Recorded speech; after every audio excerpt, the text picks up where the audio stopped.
बिस्मिल्लाहिर्रहमानिर्रहीम। बुराक डिजिटल में खुश आमदीद। मैं हूं अब्दुल गनी काकड़। नाज़रीन, आज ट्रंप इंतज़ामिया का जो मौक़िफ़ सामने आया है ईरान जंग के हवाले से और मशरक़ी वस्ता में हालिया जो कशीदगी है इस हवाले से, ये बहुत तशवीशनाक करार दिया जा रहा है मुबस्सिरीन की जानिब से। और इस तमाम तसलसल में ख़ासकर जंगबंदी के लिए जो कोशिशें हो रही हैं, मुबस्सिरीन का मौक़िफ़ ये है कि अगर ये जंगी सूरत हाल कम करने के लिए कोशिशें मज़ीद तेज़ नहीं होती तो ये पूरा खिता जो है ये फिर जंग की एक ऐसे लपेट में आएगा, शायद इससे असरात तमाम जो ममालिक है इस रीजन की उस पर पड़ें। और फिर ज़ाहिर है जब ये सूरत हाल इस तबाही तक पहुँचेगी तो फिर उसकी जो नताइज हैं उसके बारे में कुछ भी नहीं कहा जा सकता। तो इसीलिए जो कोशिशें हैं इस जंग को कम करने के लिए वो मज़ीद तेज़ की जा रही हैं। पाकिस्तान बतौर सालिस इस हवाले से भरपूर किरदार अदा कर रहा है ताकि ये मामला जो हैं ये बेहतरी की तरफ बढ़ें। और ट्रंप इंतज़ामिया का मौक़िफ़ क्या है, उन्होंने क्या क्या डिमांड्स इस हवाले से रखी हैं इन मुज़ाकरात की कामयाबी के हवाले से, और फिर इसी तरह ईरान इस मामले को किस तरह देख रहा है और आज ताज़ा तरीन मौक़िफ़ जो सामने आया है ईरानी हुकूमत का वो क्या है। फिर इसी तरह आज के इस पॉडकास्ट में एक मौजू ये भी है कि पाकिस्तान के ख़िलाफ़ जो प्रोपेगेंडा किया जा रहा है बैनुल-अक़वामी सतह पर और ख़ासकर मुख्तलिफ़ ज़ावियों से, जिसमें बलूचिस्तान को बुनियाद बनाकर सूबे के मामलात को मुल्की मामलात से जोड़कर गंभीर बनाने की जो कोशिशें की जा रही हैं, उसको किस तरह हुकूमत देख रही है और क्या इक़दाम किए गए हैं, इन पर गुफ्तगू के लिए आज हम पॉडकास्ट में ज्वाइन कर रहे हैं हमारे स्टूडियोज़ में हुकूमत बलूचिस्तान के वज़ारत दाखिला के मामून बाबर यूसुफ़ज़ई साहब। आइए उनसे मज़ीद गुफ्तगू करते हैं। बाबर साहब खुश आमदीद। बहुत शुक्रिया काकड़ साहब। आपने मारंग लांगो का नाम नहाद मजमून शायद देखा होगा। ये जो मजमून शाया हुआ है द गार्डियन में, हालांकि ये इदारा तो ये दावा करता है ना कि ये तहकीकाती सहाफ़त प्रमोट करता है, तो आपके ख्याल में ये कैसी तहकीकाती सहाफ़त है कि बग़ैर तस्दीक के उन्होंने उससे मिलने वाला जो कंटेंट है वो उन्होंने शाया भी कर दिया, पाकिस्तान के ख़िलाफ़ जहर भी उगल रहे हैं और मीडिया के जो बैनुल-अक़वामी एथिक्स हैं जो कि कोड ऑफ कंडक्ट भी है उसको भी वो पमाल कर रहे हैं और प्रोपेगेंडा चलाया जा रहा है। क्या थीम सामने है इसकी? बिस्मिल्लाहिर्रहमानिर्रहीम। इन्नल्लाह व मलाइकतहु युसल्लूना अलन नबी या अय्युहल्लज़ीना आमनू सल्लु अलैहि वसल्लिमु तस्लीमा। गनी काकड़ साहब जी, दी गार्डियन में जो आर्टिकल छपा है उसको मैंने पढ़ा है और देखें दी गार्डियन ने जो है वो ख़ुद को गैर बहुत ज़्यादा मुतनाज़ा बना दिया, बहुत ज़्यादा कंट्रोवर्शियल बना दिया है। अब दी गार्डियन एक ऐसा जो है अदारा, एक ऐसा पब्लिशिंग कंपनी जिसके ऊपर दुनिया ट्रस्ट करती थी, अब मुझे नहीं लगता उसके ऊपर कोई ट्रस्ट करेगी। इससे पहले जरीदा है जी, इससे पहले भी दी गार्डियन ने, आपको पता है कि एहसानुल्लाह एहसान के कुछ आर्टिकल्स को अपने अखबार में, अपने जो है ना जरीदे के ऊपर जो है ना पब्लिश किया है। एहसानुल्लाह एहसान कौन था? एहसानुल्लाह एहसान एक टेररिस्ट था ना, दुनिया उसको दहशतगर्द मानती है, PTP से उसका ताल्लुक था, उसका स्पोक्स पर्सन था। और कल फिर ये इन्होंने जो मारंग लांगो जो खुद जेल में बंद है, जिसके लोगों के साथ कोई कनेक्शन नहीं है, कोई कॉन्टैक्ट नहीं है और वो जेल में किस तरह रह रही है ये किसी को इस बारे में नहीं पता है। और एक देखें उस टाइम वो जो है ना ट्रायल बेस पर है, उसका जो है जुडिशली ट्रायल हो रहा है, उससे अदालत उसके खिलाफ जो है एक केस को सुन रही है। इस टाइम वो समझें कि मुल्ज़िम है, उसके ऊपर इल्ज़ाम है। आप उसके ऊपर कैसे किस तरीके से आप इतने बड़े अखबार में लिख सकते हैं? मैं गवर्नमेंट ऑफ बलूचिस्तान से और गवर्नमेंट ऑफ पाकिस्तान से इसके ऊपर रिक्वेस्ट करूंगा कि आप इनके खिलाफ कोर्ट ऑफ जस्टिस में जाएं, इंटरनेशनल कोर्ट ऑफ जस्टिस में जाके ये मुकदमा रखें। ये कि इस तरह के जो अखबारात हैं, ये इस तरह के जो न्यूज़ चैनल्स हैं जो सो कॉल्ड हमारे दुश्मन के नैरेटिव को प्रमोट करते हैं, उनके खिलाफ कानूनी कार्रवाई होनी चाहिए।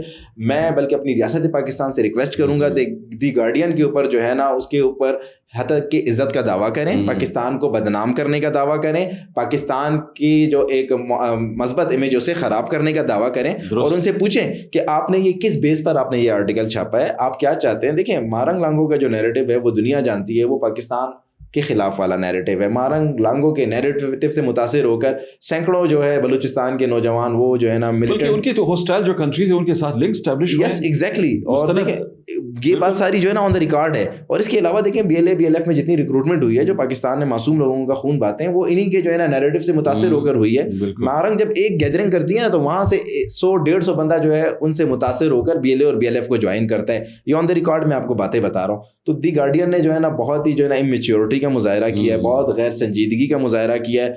मारंग लांगो के बारे में उन्होंने जो लिखा है इन बातों में सच भी नहीं है, हकीकत भी नहीं है। वो कोई इंसानी हकूक को जो की तहरीक को या मूवमेंट को लीड नहीं कर रही थी, वो मिसिंग पर्सनस का नैरेटिव को जो है ना उसको सेपरेट कर रही थी, उसको फैला रही थी, जो मिसिंग पर्सनस को प्रमोट कर रही थी, BLA को प्रमोट कर रही थी। मैं हमेशा कहता हूँ कि ये BYC जो है ये BLA और BLF का जो है पॉलिटिकल विंग है। तो ये जो दी गार्डियन ने लिखा है, मैं इसकी शदीद मजम्मत करता हूँ और रियासत पाकिस्तान से रिक्वेस्ट करता हूँ, अपील करता हूँ कि इनके खिलाफ कानूनी चाराजोई। दूसरी बात ये लगता भी ऐसे है ना कि गार्डियन ने जो ये तहरीर शाया की है, ये लगता भी नहीं है कि इसकी तहरीर है। नहीं, इसकी तहरीर तो वो तो तहरीर किसी सहूलतकार ने तहरीर की होगी। देखिए, वो जेल से कोई चीज निकाल ही नहीं सकती है बाहर। ये बात मैं आपको बिल्कुल जो है ना एक जिम्मेदार की हैसियत से, क्योंकि मेरा डिपार्टमेंट है, मेरे डिपार्टमेंट से रिलेटेड चीज है, उनकी जेल से कोई चीज निकल के बाहर नहीं जा सकती। तो दी गार्डियन ने किस फैक्ट्स पे, किस बेस पर और किस बुनियाद के ऊपर इसको अपने अदारे में पब्लिश किया है, मैं इंशाल्लाह भी जो है ना हमारे जो डिपार्टमेंट के लोग हैं उनसे भी मैं बात करूंगा और इसको हम जो है ना इंशाल्लाह इनके खिलाफ कानूनी चाराजोई करेंगे। और अगर कोई नेग्लिजेंस सामने आती है उस पर भी कार्रवाई होगी इंशाल्लाह। बिल्कुल होगी। अगर कोई इसमें मुलविस था उसके खिलाफ पूरी कार्रवाई होगी इंशाल्लाह। बिल्कुल सही है।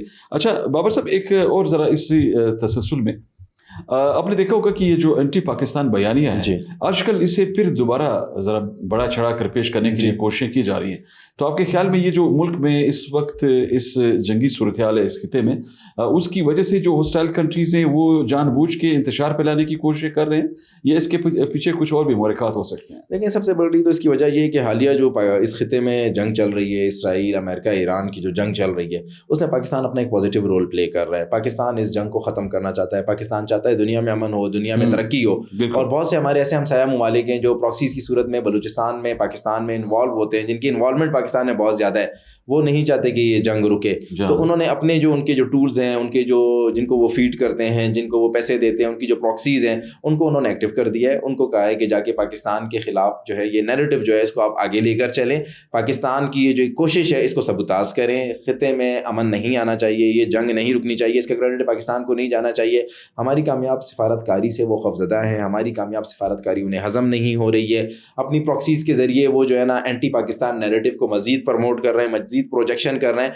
मुझे कुछ सोर्सेज से ये पता चला है कि वो फंडिंग जो है उसको फिर डबल ट्रिपल कर दिया गया है। अच्छा। ये जब अप्रैल और मई का महीना आता है ना, तो ये हमारे जो दुश्मन कुव्वतें हैं इनको तकलीफ होना शुरू हो जाती है। मैं आपको एक बात बताऊं, रीजन क्या हो सकता है? पिछले साल भी देखिए मई में हमने इनको जो है ना सबक सिखाया था। अभी तो रीजन हमें सामने नजर आ रहा है। रीजन ये है कि पाकिस्तान को पूरी दुनिया में एक इंपॉर्टेंस मिल रही है, एक अहमियत मिल रही है। पूरी दुनिया हमारी अमन की कोशिशों को सराह रही है। पूरी दुनिया को ये एहसास हो गया पाकिस्तान एक जिम्मेदार मुल्क है।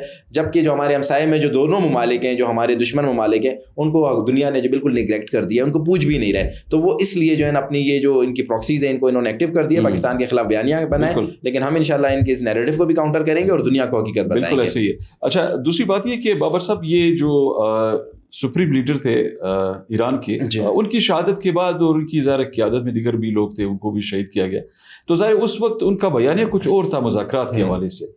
अब सुनने में ये बात आई है कि ईरानी हुकूमत भी अब ये मान रही है कि मुज़ाकरात होने चाहिए और उन निकात पे होने चाहिए ताकि ये अमन जो है ना ये बरकरार रहे, इस खिते में बदअमनी जो है ख़त्म हो और ये जो जंगी कैफियत है इसको ज़ाहिर किया जा सके। तो इनका ये जो टेक सामने आया है, इससे पहले तो ये तो बातें हो रही थी ना कि शायद ईरानी इंतज़ामिया तैयार नहीं है मुज़ाकरात के लिए। तो इसको कैसे देखते हैं? ये मैं समझता हूँ वक्त की अहम ज़रूरत है और इसमें पाकिस्तान का किरदार किसी से ढका छुपा नहीं है। पाकिस्तान ने भी इसमें बहुत अहम किरदार अदा किया है। हमने जो मौजूदा ईरानी क़यादत है उसे ये कहा है कि आप जो है जंग को कोशिश करें कि ख़त्म करें और जंग को ज़्यादा मत बढ़ाएं। ये जंग जो है ना आपके मुल्क के लिए, इस खिते के लिए जो है ना बेहतरीन नहीं होगी, इसका नुकसान होगा, फ़ायदा कोई भी नहीं होगा। तो मौजूदा जो मैं ईरानी क़यादत को देख रहा हूँ, मैं एक सुलझी क़यादत में देख रहा हूँ। मुश्तबा आयतुल्लाह ख़ामनाई जो हैं वो बहुत अच्छे तरीके से चीज़ों को लेकर चल रहे हैं। मुश्तबा ख़ामनाई साहब जो हैं, और देखें बातचीत होगी, एंड में टेबल टॉक करनी पड़ेगी, एंड में नेगोशिएशन करनी पड़ेगी, एंड में बैठकर इस मसले को हल करना पड़ेगा। तो जब तक जंग चलेगी ईरानी अवाम का नुकसान है, ईरान की मईशत का नुकसान है, ईरान के जो दीगर हमसाया ममालिक हैं उनका नुकसान है। तो इस जंग को ख़त्म होना चाहिए। और मुश्तबा ख़ामनाई ने जिस तरीके से एक कदम बढ़कर वो आगे आए हैं, मैं समझता हूँ कि अब अमेरिका को भी 10 कदम आगे आना चाहिए और उनकी शराइत पर, ईरान की शराइत पर, क्योंकि मजलूम इस वक्त ईरान है, तो इस मसले को ख़त्म करना चाहिए। और दूसरी बात ये बाबर साहब, आपने शायद देखा होगा ना, ईरानी अवाम तेहरान में भी, दीगर इलाकों में भी ईरान के पाकिस्तान के हक में नारे बुलंद कर रहे हैं। तो ये भी एक बड़ा अच्छा जेस्चर है ईरानी अवाम को, क्योंकि حقائق پتہ چل گئے. دیکھیں ہم نے ہمیشہ ایران کو اپنا برادر اسلامی ملک سمجھا ہے, ہم نے ایران کو ہمیشہ سپورٹ کیا ہے, ہمیشہ پاکستان نے ایران کی ہر تکلیف کو اپنی تکلیف سمجھا ہے. ویری انفارچونیٹ کہ ایران میں بھی کچھ ایسے لوگ ہیں جو بھارت سے زیادہ قریب رہے ہیں اور انہوں نے بھارت کو پروجیکٹ کیا تھا ماضی میں, اور بھارت کی پروجیکشن کی, اور چار بہار ہو یا کلبھوشن یادو والے جو مسئلے ہو اس میں آپ کو پتہ ہے کہ جو ہے نا ایران کے کچھ لوگ ملوث تھے. کلبھوشن یادو کو جب پکڑا گیا تو اس نے چار بہار جو ان کا پورٹ ہے اس حوالے سے اور ایران سے کس طریقے سے وہ جو ہے نا یہ سارا سب کچھ کر رہا تھا, اس نے ہر چیز کو مانا. لیکن اب ایران کو احساس ہو گیا ہے. اس سے پہلے بھی دیکھیں 2 مہینے پہلے بھی جب اسرائیل نے ایران پر اٹیک کیا تھا, ایران کی پارلیمنٹ میں پاکستان زندہ باد کے نعرے لگائے گئے, پاکستان کے لیے جو ہے نا بہت اس کو زبردست خراج تحسین پیش کیا گیا. اور کل جو ہے میں دیکھ رہا تھا تہران ہو, مشہد ہو, زاہدان ہو, اس کی سڑکوں پر سینکڑوں لوگ نکلے ہوئے ہیں, ہزاروں لوگ نکلے ہوئے, پاکستان شکریہ کا نعرہ لگا رہے ہیں, پاکستان زندہ باد کا نعرہ لگا رہے ہیں, پاکستانی جھنڈے اٹھائے ہوئے ہیں. میں یہ سمجھتا ہوں یہ ہماری کامیاب سفارتکاری کی کامیابی ہے, اور انشاءاللہ ہمارا کیونکہ برادر اسلامی ملک ہے, ہمارا ہمسایہ ملک ہے, ہم اس کے امن کے لیے انشاءاللہ اپنا ہر کردار ادا کرتے رہیں گے. اچھا, مودی کے کردار کو کیسے دیکھتے ہیں؟ مودی حکومت کیا کر رہی ہے آپ کے خیال میں اس وقت؟ یہ تو خواب خرگوش میں شکار ہے اور دوسری طرف فالس فلیکس کے لیے سازشیں ہو رہی ہیں. ٹک ٹاکس بنا رہی ہے مودی حکومت, مودی خود ٹک ٹاکس بنا رہا ہے, کبھی کسی جا کے مندر میں بیٹھ جاتا ہے. کل وہ چائے کے باغات میں موجود تھا. اس کے بعد جو ہے نا مودی وہ اسکرپٹڈ جو انڈین موویز کے جو اسکرپٹ ہوتا ہے نا اس کے اوپر چلتا ہے, اسے کوئی سفارتکاری سے لینا دینا نہیں ہے. وہ اب لگا ہوا ہے, اس نے جو ہے نا یہ آپ جیسے بتا رہے ہیں فلیگ فالس آپریشن کرنے کا پورا پلان کر لیا ہے. اس را کے ذریعے را کو استعمال کر کے بے گناہ پاکستانی جو انہوں نے قیدی پکڑے ہوئے جو ماہگیر ہیں ان کو استعمال کر کے یہ فلیگ فالس آپریشن کرنا چاہتا ہے. یہ چاہتا ہے کہ جو ہے نا دنیا کی توجہ ایک دفعہ پھر اس کے پاس ہو. انٹینشن وہ آپ نے دیکھے سیکر جو ہوتا ہے, یہ انٹینشن سیکر ہے. یہ جب اس کو کچھ بھی دنیا سے توجہ نہیں ملتی نا, یہ کوئی اس طرح کا معاملہ کرتا ہے. ہمیں لیکن اس کی کنفرم رپورٹس ہیں, ہم نے اپنے برادر جو ہمارے دوست ممالک ہیں ان کو ہم نے بتا دیا ہے کہ یہ اس طریقے سے کر ہمارے اوپر ڈالنا چاہتا ہے. ہم دہشت گردی کے خلاف ہیں. اگر بھارت کوئی فلیگ فالس آپریشن کر کے ہندوستان میں پاکستان کے اوپر الزام لگائے گا, پاکستان الزام لگانے پر بھی انشاءاللہ اس کو بھرپور جواب دے گا. لیکن مودی ایک ہے ہی, آپ جسے بولے مووی ایک ڈرامہ ہے, بالی ووڈ سے متاثر ہے. ان کے ملک میں تو چلتا ہی وہ اسکرپٹڈ موویز اور ڈراماز چلتے ہیں. تو مووی کی جو مودی جو ہے اس کی پرسنالٹی کو میں ڈسکس نہیں کرنا چاہوں گا. کوئی پڑھا لکھا بندہ بھی نہیں ہے, کوئی اس کی ریسرچ بھی نہیں ہے, کوئی اسکالر بھی نہیں ہے, ایک چائے والا ہے. تو چائے والا یہی حرکتیں کرے گا. صحیح ہے. اچھا بابر صاحب, مختصراً ذرا میں چاہوں گا کہ اس پہ بھی آپ کمنٹ کر لیں کیونکہ ہمارے پوڈ کاسٹ کا وقت تھوڑا سا کم ہو گیا. ایک تو یہ ذرا فرمائیے گا کہ کل ہم نے دیکھا کہ اس نے سعودی سفیر نے بھی بڑا اہم بیان دیا ہے, اور دوسری بات یہ کہ بلوچستان میں یہ جو PDMA نے الرٹس جاری کیے ہیں, ہنگامی جو بارشیں وغیرہ ہو رہی ہیں یہاں پہ مختلف علاقوں سے رپورٹس آئی ہیں کہ جی تباہی بھی بہت ہوئی ہے, تو اس پہ کیا ایفرٹس کیے جا رہے ہیں, وہ ذرا اس پہ کمنٹ کیجیے گا. میں کل بھی وزیر اعلیٰ بلوچستان میر سرفراز بگٹی کی ہدایت پر PDMA کے آفیشرز کے پاس گیا ہوں, اور وہاں پر جو ان کا مانیٹرنگ روم ہے اس پہ جا کر میں نے بھی ان سے بریفنگ لی ہے. بالکل اس وقت جو ہے نا بارانی صورتحال ہے. آپ کو پتہ ہے کہ نوروز کا سیزن چل رہا ہے اور پورے صوبے میں جو ہے نا وہ بارشوں کا شدید ترین اسپیل شروع ہو گیا, اور جو مزید 7 سے 8 دن چلے گا. PDMA پوری طرح الرٹ ہے, حکومتی مشینری پوری طرح الرٹ ہے, صوبائی حکومت پوری طرح الرٹ ہے. ضلعی انتظامیہ کو ہدایات جاری کر دی گئی ہیں کہ آپ نے جان و مال کا جو لوگوں کے جو جان و مال ہیں انہیں آپ نے اولین ترجیح پہ محفوظ بنانا ہے. آپ نے لوگوں کو ریسکیو پہلے کرنا ہے, لوگوں کو ریلیف بعد میں پہنچانا ہے. تو جہاں پر بھی اس طرح کی صورتحال بنتی ہے انشاءاللہ حکومت بلوچستان, PDMA اور ہمارے جتنے بھی جو ہے نا ایمرجنسی میں کام کرنے والے ادارے ہیں وہ لوگوں کی جان و مال کو محفوظ بنائیں گے. ہم نے جو ہمارے جو سائڈ علاقے ہیں وہاں پر بھی لوگوں کو ریکویسٹ کی ہے, جن کے کچے مکانات ہیں, جو کچے گھروں میں رہتے ہیں, ان سے بھی ریکویسٹ کی ہے کہ اپنے لیے محفوظ مقامات پر وہ منتقل ہو جائیں. اور جو بارانی علاقوں میں اور جو میدانی علاقوں میں لوگ رہتے ہیں انہیں بھی ریکویسٹ کی ہے کہ ندی نالوں کے قریب نہیں جائیں. مسافر حضرات سے, ٹرانسپورٹر حضرات سے بھی ریکویسٹ کی ہے کہ اگر کسی ندی نالے سے پانی گزر رہا ہے تو تھوڑا سا صبر کریں.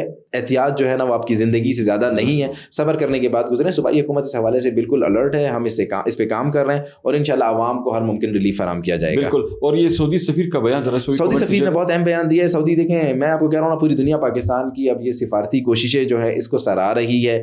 سعودی حکومت کی جانب سے, اس سے پہلے پرسوں قطر کے سفیر نے بیان دیا تھا, اس سے پہلے چائنا نے ہمیں جس طریقے سے جو ہے نا ایک رسپانس دیا ہے, میں یہ سمجھتا ہوں یہ پاکستان کی کامیابی ہے. پوری دنیا کو احساس ہو گیا ہے کہ پاکستان اس خطے میں نہایت اہمیت کا حامل ہے. سعودی سفیر کے بیان کو میں زبردست خراج تحسین پیش کرتا ہوں, ان کے بیان کو میں سراہتا ہوں, اور پاکستان دنیا کے امن کے لیے اپنا یہ ہر کردار ادا کرتا رہے گا انشاءاللہ, اور امید ہے کہ اس کے اچھے اثرات انشاءاللہ بہت اچھے اثرات ہیں. بہت شکریہ بابا, بہت شکریہ سر. ناظرین, آج آپ نے گفتگو سنی. آج کے پوڈ کاسٹ میں تازہ ترین اپڈیٹس کے ساتھ ہم آپ کی خدمت میں حاضر ہوئے اور ہم نے اسسمنٹ پیش کی کہ کیا ڈیولپمنٹس ہیں اس وقت تازہ ترین اس خطے میں جنگی صورتحال کے حوالے سے, اور اندرونی طور پر پاکستان نے انٹرنل جو ہماری سیکیورٹی کے معاملات ہیں ان کو بہتر بنانے کے لیے کون کون سے اسٹیپس لیے ہیں, ان کے کیا اثرات جو ہیں وہ سامنے آ رہے ہیں. تو انشاءاللہ مزید جو اپڈیٹس ہوں گی ان کے ساتھ دوبارہ آپ کی خدمت میں پھر حاضری دیں گے. تب تک اجازت دیجیے. اللہ حافظ.